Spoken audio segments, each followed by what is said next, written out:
আল জুমা আল জুমা, গত জুমা সালাত আদায় করেছি, আজকেও করলাম।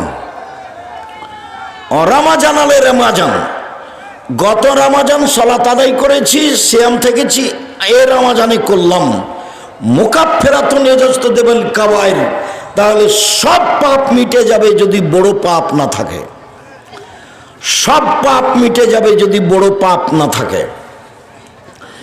আবু হুরায়রা রাদিয়াল্লাহু তাআলা আনহু বলেন, রাসূল সাল্লাল্লাহু আলাইহি সাল্লাম বলেছেন, পৃথিবীর মানুষ সাল্লু খামসাকুম সুমু শাহরাকুম, 5 ওয়াক্ত সালাত আদায় করো, রমজান মাসে সিয়াম পালন করো, যাকাত দাও, বড়দের মেনে চলো, তাদখুলু জান্নাত রাব্বিকুম, তাহলে তোমরা তোমাদের প্রতিপালকের জান্নাতে চলে যাবা।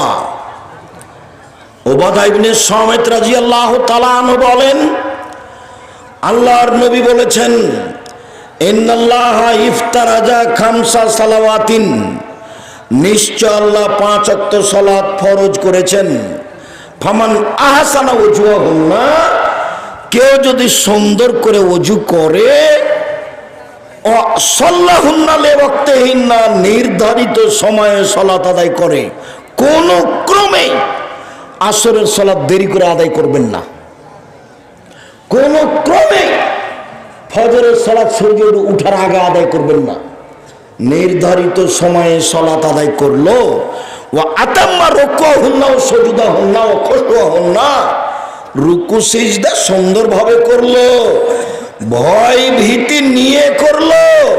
ফাকানা আলাল্লাহি আহাদুন আন ইয়াগফিরা লাহু, এবার আল্লাহর সাথে একটা চুক্তি হয়ে গেল, আল্লাহর সাথে একটা চুক্তি হয়ে গেল, আল্লাহ তাকে ক্ষমা করে দিবেন, চুক্তি হয়েছে।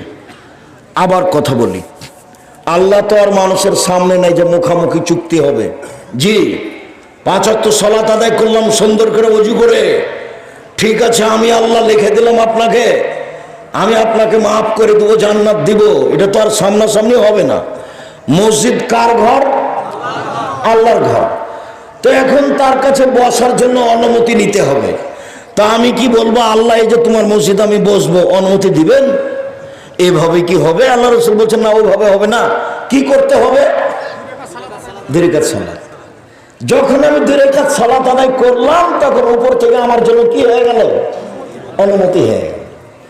তো এখন আল্লাহ রাসূল বলছেন, কেউ যদি সুন্দর করে ওযু করে, নির্ধারিত সময়ে সালাত আদায় করে, রুকু সিজদা ঠিক মতো করে, ভয় ভীতি নিয়ে আদায় করে, তাড়াহুড়া না করে, খালি ঠোক না মারে, ভালো করে যদি সালাত আদায় করে, তা আল্লাহর সাথে তার চুক্তি হয়ে গেছে। কি চুক্তি হয়েছে? জান্নাতে দিক, ঠিক আছে। আবার বলছেন আল্লাহ নবী, আইনলাম ইয়াফআল, এইভাবে যদি ওযু না করে, সালাত আদায় না করে, ফালাইসা লাহু আহাদুন, তাহলে চুক্তি হয়নি। ইনশা আযাবাহু ওয়া ইনশা গাফারা লাহু, চাইলে শাস্তি দিবেন, চাইলে ক্ষমা করে দিবেন, চাইলে শাস্তি দিবেন, চাইলে ক্ষমা করে দিবেন। 5 ওয়াক্ত সালাত যদি মানুষ সুন্দর করে ওযু করে আদায় করে, তাহলে আল্লাহর সাথে চুক্তি হয়েছে এই মর্মে যে তিনি আমাকে জান্নাতে দিবেন।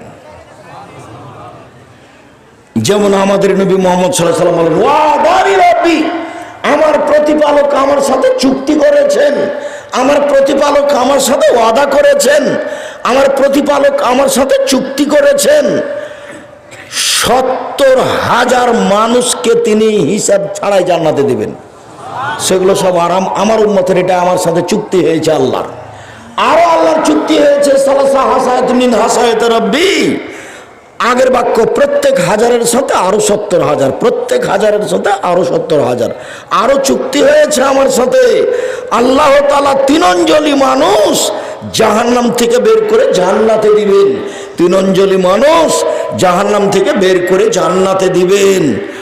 ডক্টর শহীদুল্লাহ বলেছিলেন রাহিমাহুল্লাহ, জনাব মাওলানা আব্দুল্লাহ আল কাফি আল কুরাইশি, আল্লাহর হাত কি ছোট?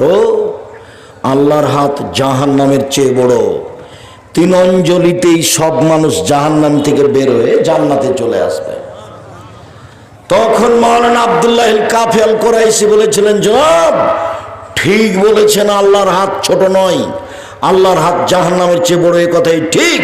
তবে আপনি মনে রাখবেন, ঈমান থাকবে না যার, অঞ্জলিতে আসার সুযোগ হবে না তার। মনে রাখবেন আপনি জনাব ডক্টর শহীদুল্লাহ রাহিমাহুল্লাহ, ঈমান অন্তরে থাকবে না যার, অঞ্জলিতে আসার সুযোগ